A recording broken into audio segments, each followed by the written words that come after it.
Me gustaría repetir la misma parábola, pero si fuese actual, si hubiese pasado aquí en Cataluña. Enric era un inversor experimentado que durante los últimos años había tenido bastante éxito en sus elecciones financieras. Con la confianza de sus buenos resultados, acudió a su amigo de toda la vida, Jordi, un empresario adinerado de Tarragona, y le pidió un préstamo considerable para realizar inversiones en varias empresas populares. Enric le prometió que serían inversiones seguras y de alto rendimiento, basándose en su experiencia previa. Sin embargo, ocultó a Jordi algunos detalles cruciales sobre los riesgos asociados a estas empresas. Al cabo de un tiempo, una de las empresas en las que Enric había invertido sufrió una crisis y el mercado se desplomó en su contra, provocando que Jordi perdiera una suma millonaria. Al darse cuenta de lo que había ocurrido, Jordi, enfurecido, le envió un mensaje a Enric. «Com has pogut fer-me això, Enric? Vaig confiar en tu i m'has amagat el risc al qual m'exposaves. M'has traït. Et demano que em tornis els diners o hauré d'anar als tribunals per recuperar-los». Desesperado, Enric decidió ir a ver a Jordi en persona. Entró en su despacho en el centro de Reus, se sentó y con lágrimas en los ojos le suplicó: «Si em demandes per aquesta quantitat, no em quedarà res. Si us plau, Jordi, perdona'm». A pesar del golpe económico que había sufrido, Jordi lo perdonó. Hizo un gran acto de generosidad, dejando a un lado su pérdida y mostrando una gran misericordia hacia Enric, a pesar de la traición financiera. Los amigos de Enric quedaron sorprendidos cuando él les contó lo que Jordi había hecho. Sin embargo, lo que más impactó a todos fue lo que sucedió después. Unos días más tarde, Enric se encontró con un amigo cercano en Pere que estaba pasando por un momento difícil. Pere acababa de divorciarse y su esposa se había quedado con la casa y la custodia de los hijos. Pere vivía en una pequeña habitación de alquiler en el casco antiguo de Barcelona y apenas tenía ingresos para subsistir. «Escolta'm», le dijo Enric a Pere, «et vaig deixar 5.000 euros fa un any y necesito que me'ls tornis ara mateix». Pere, abatido, le respondió: «No podries haver-m'ho demanat en un pitjor moment, Enric. Això és gairebé tot el que tinc estalviat. Si t'ho torno, em quedaré al carrer. Si us plau, dona'm més temps o perdona'm el deute. És l'únic que necessito ara mateix». Pero Enric, frío e insensible, replicó: «Què et penses que sóc? Si no em tornes els diners ara mateix, t'asseguro que faré la teva vida molt més complicada. Paga'm ara o no m'hi responsabilitzo de les conseqüències». Uno de los amigos de Enric, indignado por lo que había presenciado, contactó a Jordi y le contó toda la historia.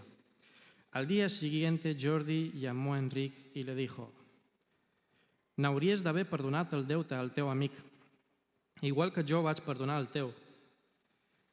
Demà mateix tornaré a presentar la demanda per recuperar els meus diners. Ja deixarem que sigui el jutge qui s'encarregui de tu».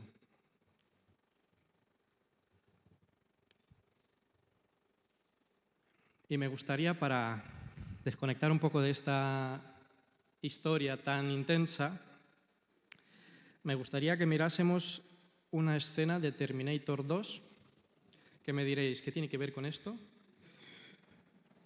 Y si la puedes poner, vamos a ver de qué trata.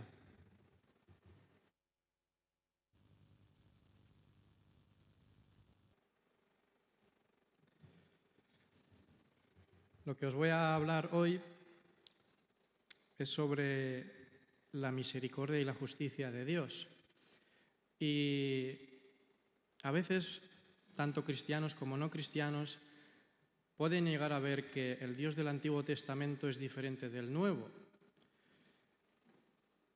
Y mucha gente puede llegar que Dios es un Terminator, que castiga sin misericordia a cualquiera que no cumpla con su voluntad.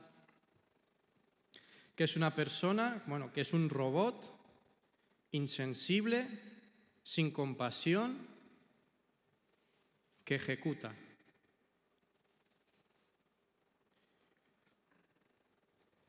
Pero ¿realmente es Dios así? ¿Es un Terminator?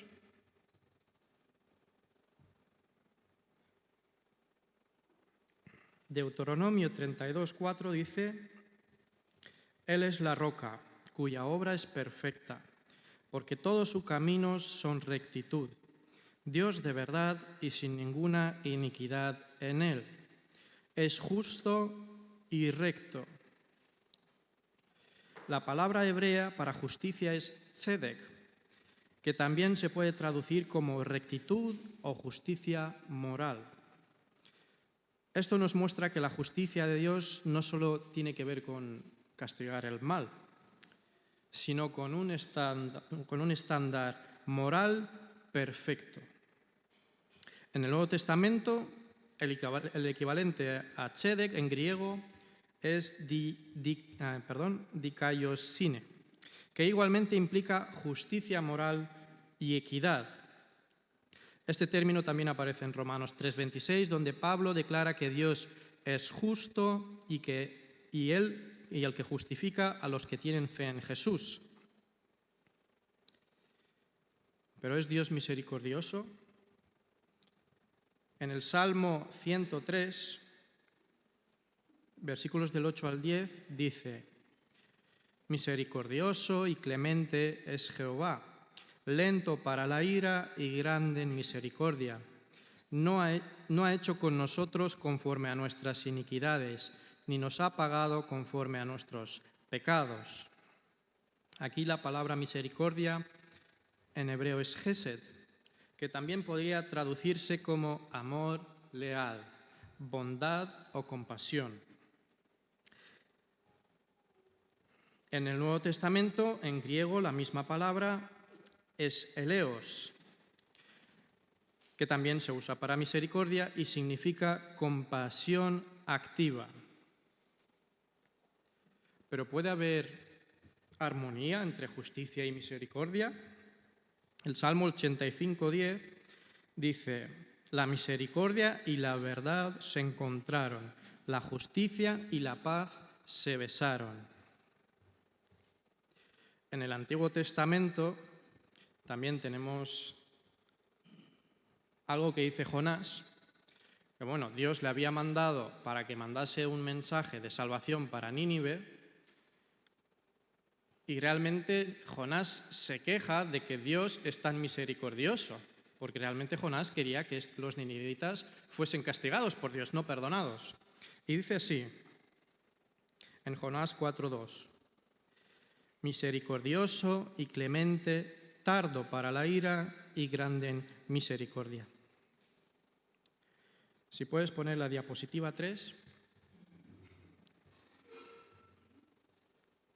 Aquí hay varios casos donde todo lo que he dicho hasta ahora de que Dios es misericordioso parece que lo contradiga.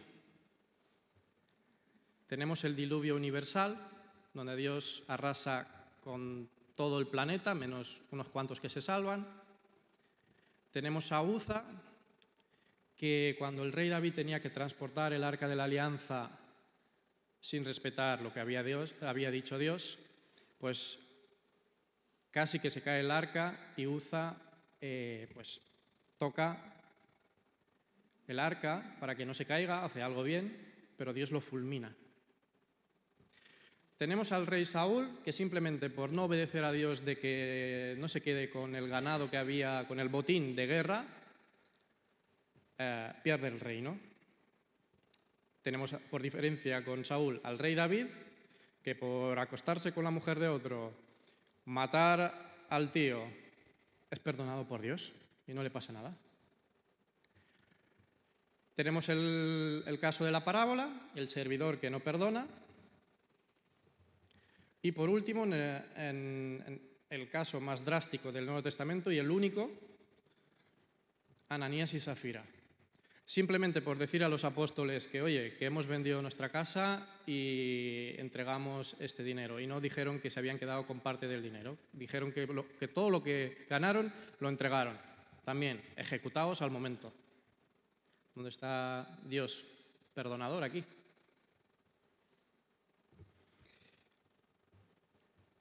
Vayamos paso por paso.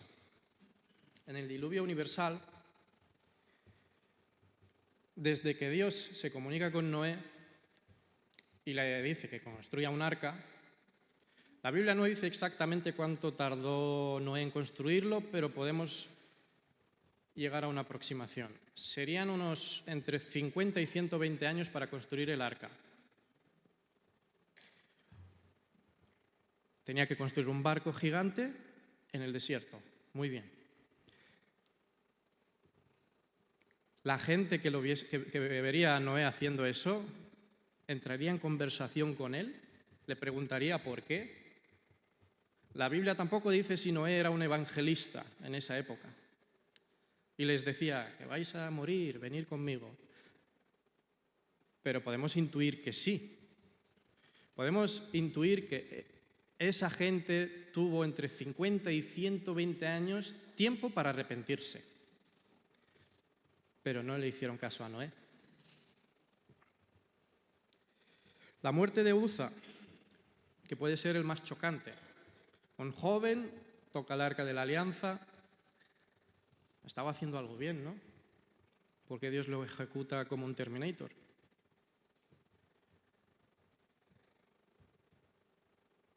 El arca de la alianza, a lo mejor hoy en día para nosotros pues tiene un significado histórico, pero en ese momento allí estaba la presencia del Dios Santísimo, creador del universo, y nadie puede estar en la presencia de Dios.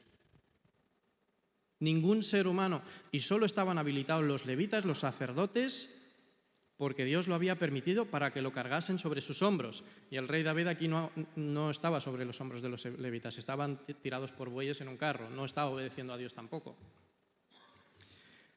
Y aquí el castigo tiene que ver más con la santidad de Dios. Si Dios es santo, perfectamente santo, no permitiría ni un paso. El perdón de David y el juicio de Saúl.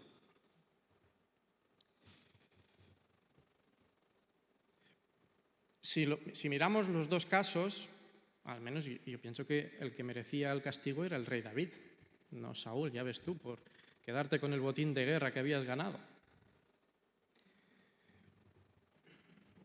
Pero tiene que ver más con el corazón de cada uno. Porque cuando Saúl es confrontado por Samuel, Saúl justifica su decisión, rebate. Él no pensaba que había hecho nada malo. En cambio, David, cuando es confrontado por Natán, ¿qué reacción tiene? De ahí tenemos el Salmo 51. ¿Cómo reacciona el rey David? Vemos que el rey David tuvo una transformación. Se humilló ante Dios. El juicio de Ananías y Safira, que puede ser el más impactante porque es en el Nuevo Testamento. Pero es similar al caso de Uza, porque en Hechos 5, del 1 al 11, donde se relata este suceso, el apóstol Pedro les dice: no os habéis mentido a nosotros, habéis mentido al Espíritu Santo, a Dios mismo. Igual que Uza entra en contacto con la presencia de Dios, ellos estaban tocando lo más santo, que era engañar al Espíritu Santo. No es solo el hecho en sí, sino contra quién lo hizo. A que no es lo mismo, no tienes el mismo castigo penal si matas una cucaracha o si matas un ratón. Si matas un perro, bueno, ahora ya los perros ya son casi personas, tienen más derechos que los niños.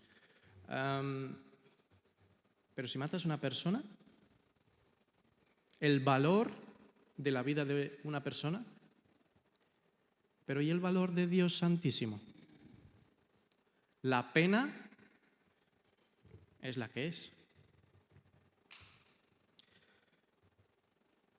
Pero ¿qué dice Jesús sobre la misericordia y todo esto? ¿Es realmente Jesús el hippie de los años 60, 70?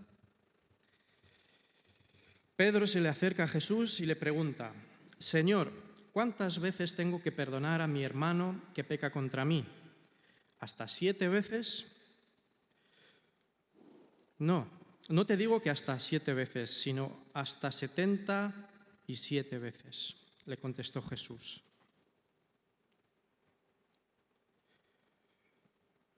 Vemos que Pedro, el Talmud decía que tenías que perdonar hasta 3 veces. Y Pedro creía que estaba siendo generoso, porque ya decía 7, el número perfecto. Y Jesús le dice 70 veces 7. Si hacemos un cálculo de matemáticas, serían 490 veces. Si yo estuviese con una libreta apuntando cuántas veces Amalia me falla al día, ¿qué clase de novio sería? Cada día una libreta nueva. Porque yo soy esta predicación va mucho para mí. Si yo soy así. Miro todo. No creo que diría, sí quiero casarme contigo.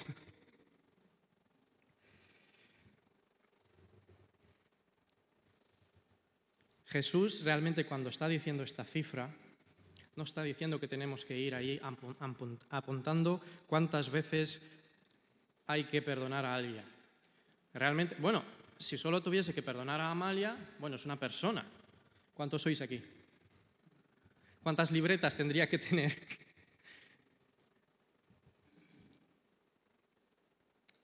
Y Jesús, para respaldar esta declaración de perdonar 70 veces 7, cuenta esta parábola que hemos leído hoy. Vemos que hay un rey, un señor, que tiene un deudor. Este deudor debía 10.000 talentos a este señor. Si tuviésemos que pasarlo al día de hoy, ¿cuántos serían estos 10.000 talentos en euros? Le pedí a ChatGPT que me hiciese un gráfico para yo entender cuánto significa.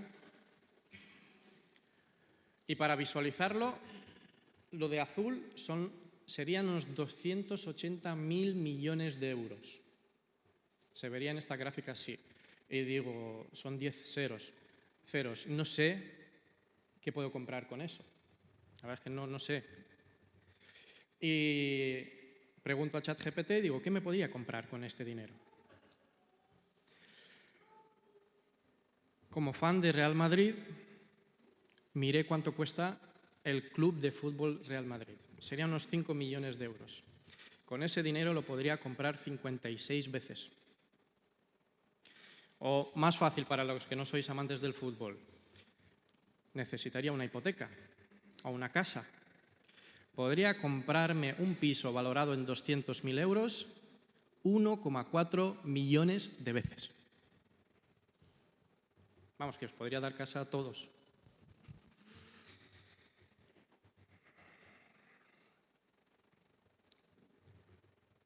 Cuando Jesús dice esta cifra, en esa época ni siquiera existía este número, porque nadie tenía ese dinero. No habían llegado contando números a ese número. Estaba haciendo una exageración tremenda.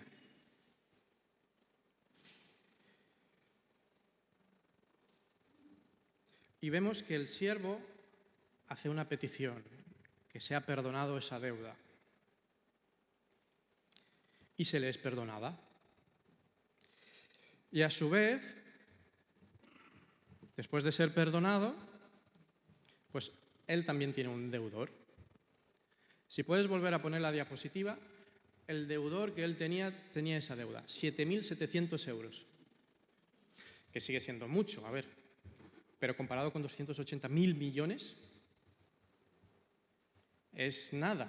Y además, realmente, no sé en qué se lo habría gastado este tío para tener una deuda de 280.000 millones de euros. Hay países que su PIB no llega a eso.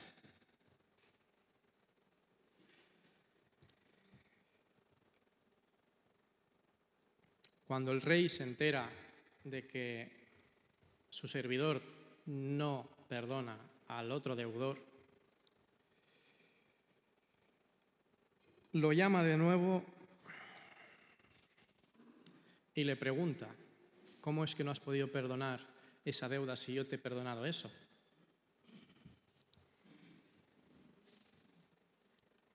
¿Por qué es tan difícil perdonar?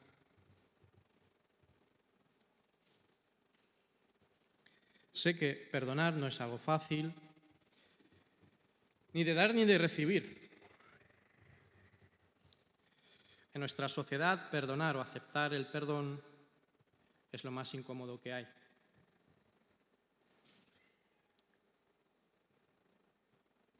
Aunque el siervo intentase pagar esa deuda, o si yo lo intentase pagar, no sé cuántas vidas necesitaría para pagarlo. No le he preguntado a ChatGPT, así que no lo sé.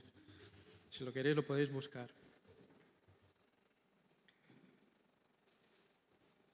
Vemos que para el rey perdonar esa deuda no significa que esa deuda desaparece. Esa deuda sigue ahí. Y es él que asume el coste.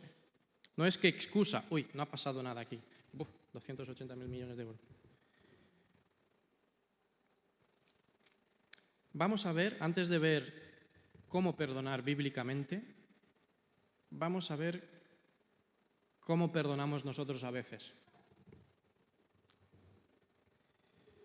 En 1987, Diana Ortiz, una monja estadounidense, viajó a Guatemala para enseñar a los niños indígenas pobres a leer y escribir. El 2 de noviembre de 1989 fue secuestrada, torturada y violada por miembros del ejército guatemalteco. Cuando sus captores se dieron cuenta de que era ciudadana estadounidense y no guatemalteca, la liberaron, pero le dijeron que no hablara de lo sucedido y que, como buena monja, debía perdonar. No solo los torturadores le pidieron que perdonara. Los oficiales del gobierno de Guatemala, que habían permitido que el ejército aterrorizara a los indígenas, también lo hicieron.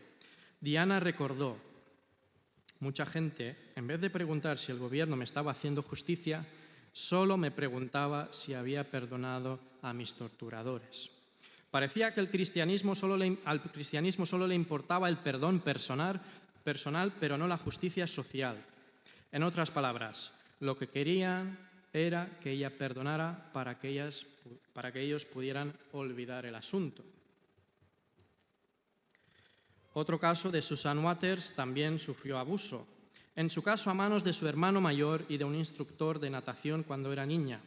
Su hermano abusó de ella durante varios años, hasta su adolescencia. Más adelante, Susan buscó ayuda en libros cristianos y entre sus amigos, pero solo escuchaba que debía perdonar y olvidar, porque Dios ya nos ha perdonado. Esto solo la hizo sentir peor y más culpable, como si fuera su responsabilidad perdonar y olvidarse de lo que había sufrido. Con el tiempo, Susan se dio cuenta de que en muchas ocasiones dentro de la Iglesia la idea de perdón se usaba en contra de las víctimas de abuso e injusticia. Los abusadores usaban la doctrina del perdón para recuperar la confianza de las personas y en muchos casos seguir abusando.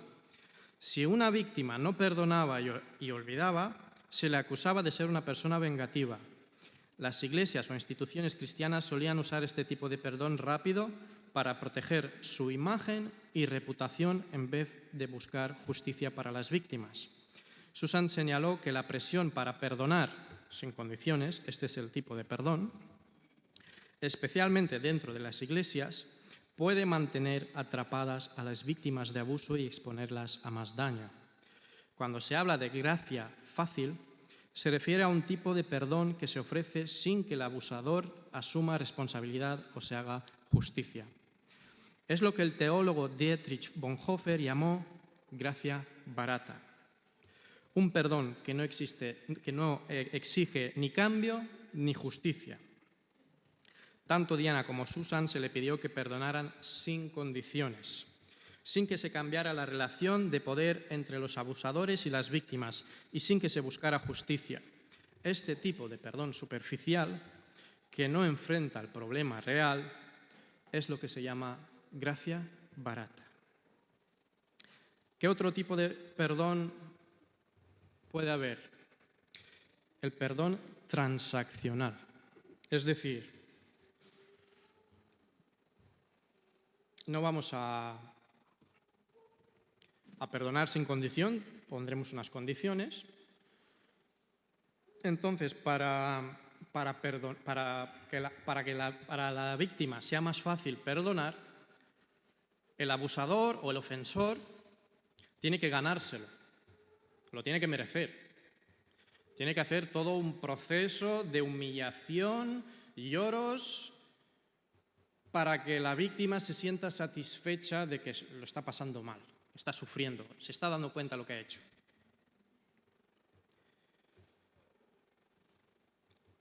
En este debate existen tres tipos de perdón.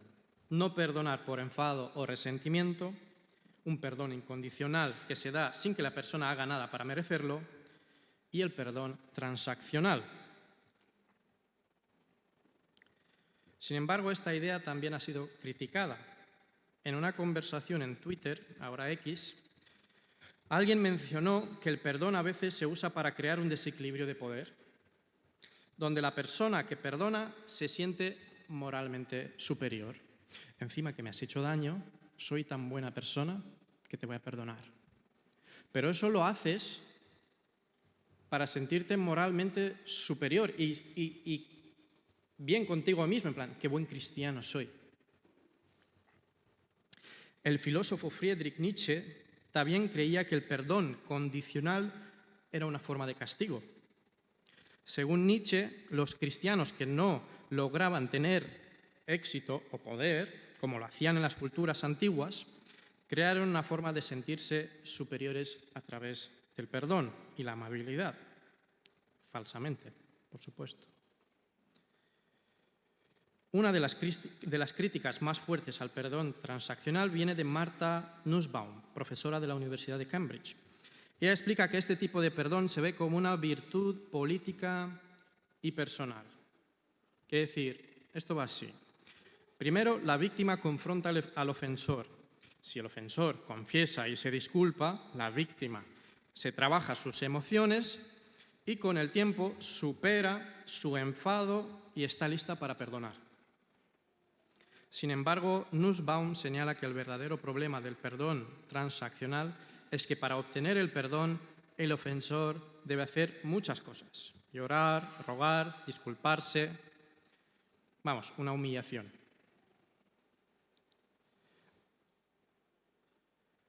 Pero esto lleva a la idea de que para que una persona triunfe en este proceso de ser perdonado, debe ser humillado primero.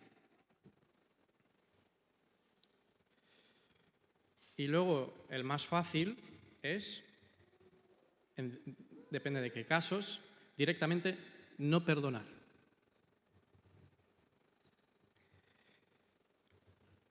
Voy a poner unos cuantos casos que la verdad es que es difícil perdonar algo así.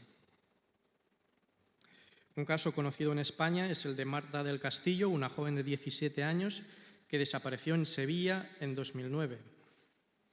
Su asesinato impactó a todo el país y hasta hoy su cuerpo no ha sido encontrado. La familia de Marta ha luchado durante años para descubrir la verdad y han dejado claro que no pueden perdonar mientras no se haga justicia. Por otro lado está el caso de Maixabel Lasa, cuyo marido, Juan María Juaregui, concejal en el País Vasco, fue asesinado por la banda terrorista ETA en el año 2000. Y si puedes poner la diapositiva 5, vemos que el gobierno vasco intentó hacer una conciliación amistosa entre las víctimas y los ofensores, en este caso ETA. A mi izquierda, a vuestra derecha, vemos una señora en el medio y a su izquierda y a su derecha tienen a los que mataron a su marido.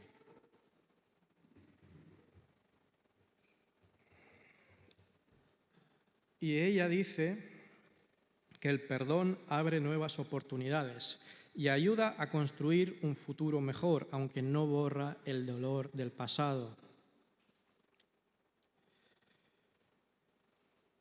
Pero vemos que también hay personas que no se lo tomaron así.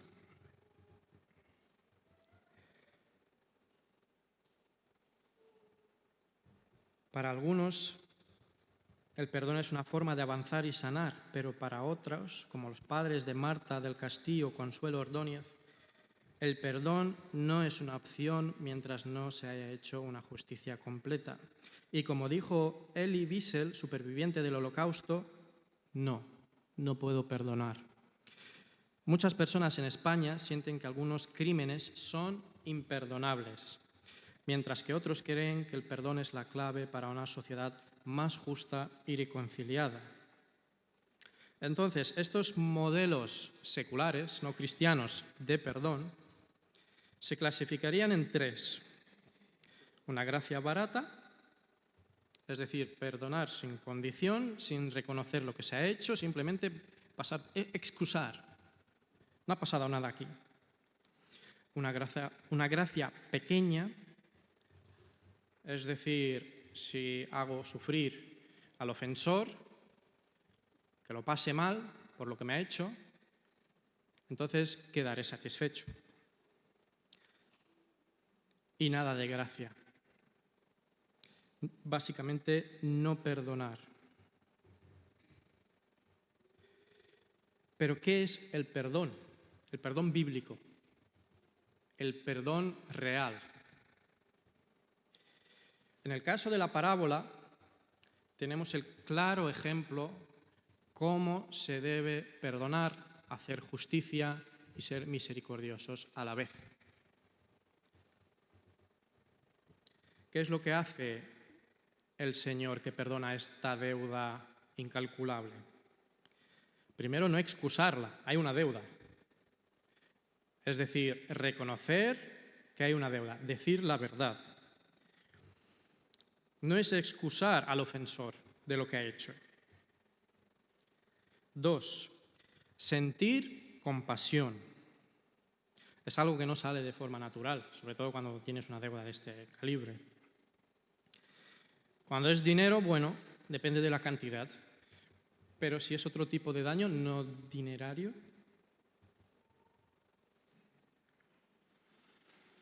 Asumir la deuda. Vamos, que la deuda no se queda sin pagar, alguien la tiene que pagar. Si no la paga el deudor, alguien tendrá que pagarla. En este caso, tiene que ser la víctima que asume el coste. Y 4, que es lo más difícil,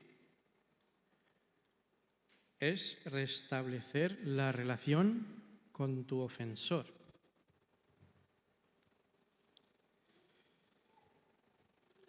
Y hay un vídeo gracioso, hay un señor mayor que llama a su amigo pidiéndole el divorcio de amistad, que no quiere tener más relación con él, porque le había traicionado, porque salía más con otros amigos y ya no salía tanto con él. Es un vídeo tipo broma. Y le dice, mira, como igualmente nos vamos a seguir viendo en eventos, nos vamos a cruzar para que la gente no vea que nos llevamos mal, pues nos saludamos de forma protocolaria, como bien caballeros educados que somos, y ya está. Y a veces esto pasa en la iglesia también. Nos cruzamos con los hermanos, nos saludamos y tal, o intentamos estar lo menos posible con ellos, y ya está. Entonces, ¿qué es el verdadero perdón? 4 cosas. Modo resumen. Nombrar lo que se hizo mal de forma clara, sin excusas. Tener compasión por la persona que te hizo daño, reconociendo que todos somos pecadores. Asumir el coste del daño tú mismo en vez de buscar venganza. Y tratar de restaurar la relación en vez de romperla para siempre. Y si alguno de estos pasos falta, no hay un perdón cristiano bíblico.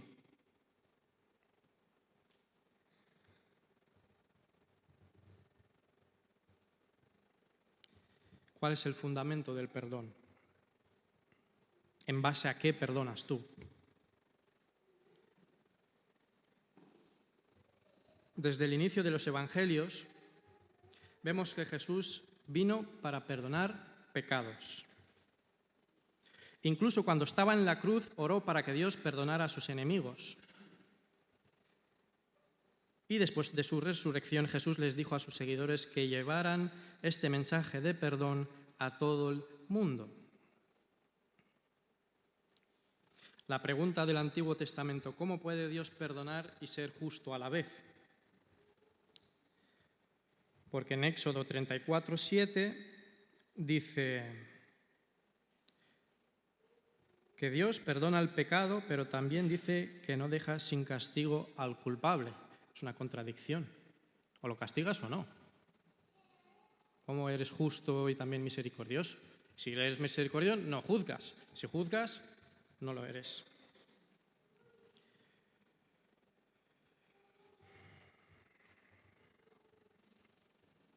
En Colosenses 2, del 13 al 14, Pablo explica de esta manera: cuando Jesús murió, Dios anuló la deuda de nuestros pecados y lo clavó en la cruz.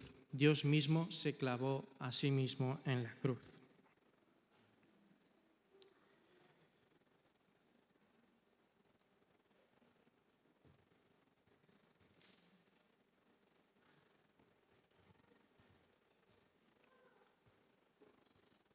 La diferencia entre perdón y excusa, el escritor cristiano C.S. Lewis, el autor de las Crónicas de Narnia, explicó una idea clave sobre el perdón.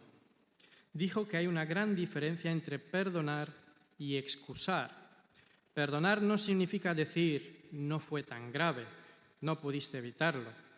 El perdón reconoce que el error fue real, pero elige no usarlo en contra de la persona, restaurando la relación.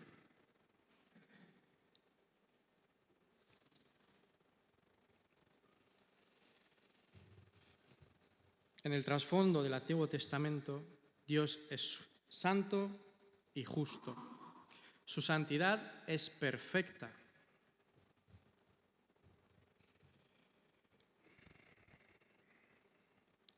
¿Cuánto le costó a Dios perdonar los 280.000 millones de euros a cada uno?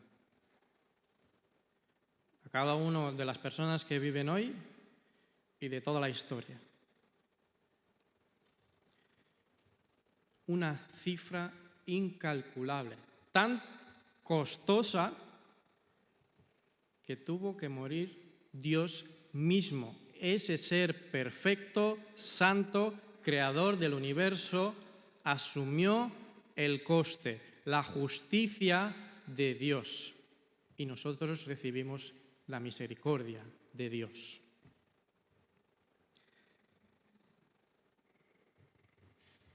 Si puedes poner la última diapositiva.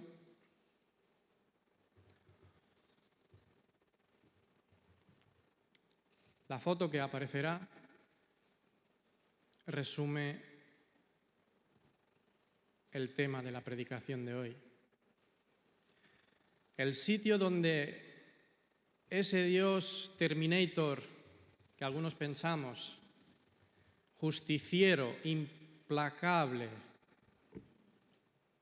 y ese Dios hippie, que a veces consideran en el Nuevo Testamento, se juntan en un único acto.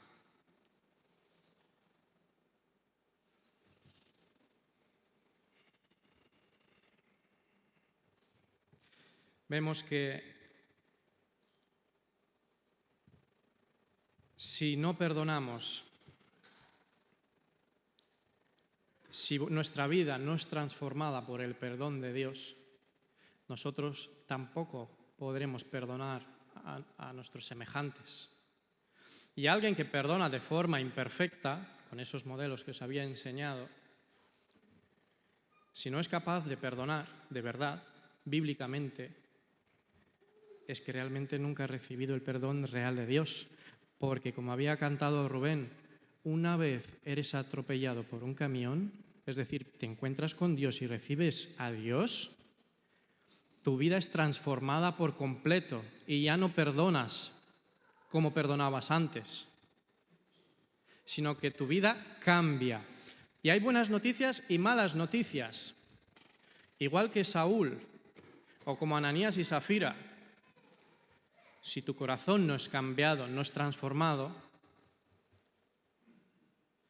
como en el caso del servidor que no perdonó, recibió el perdón, pero lo pisoteó, no lo quiso. Simplemente lo utilizó para escaparse de la deuda. Y hay gente que cree en Dios simplemente para liberarse del infierno, como si eso fuera lo único. No buscan estar con Dios, buscan simplemente liberarse del infierno. Un perdón transaccional, ganar el cielo y ya está. Pero no tener a Dios. Y las malas noticias es que recibirán el castigo, la justicia perfecta y santa de Dios. Tenemos la oportunidad de recibir tanto la misericordia o la justicia de Dios. Todo depende de nosotros. Que el Señor nos bendiga.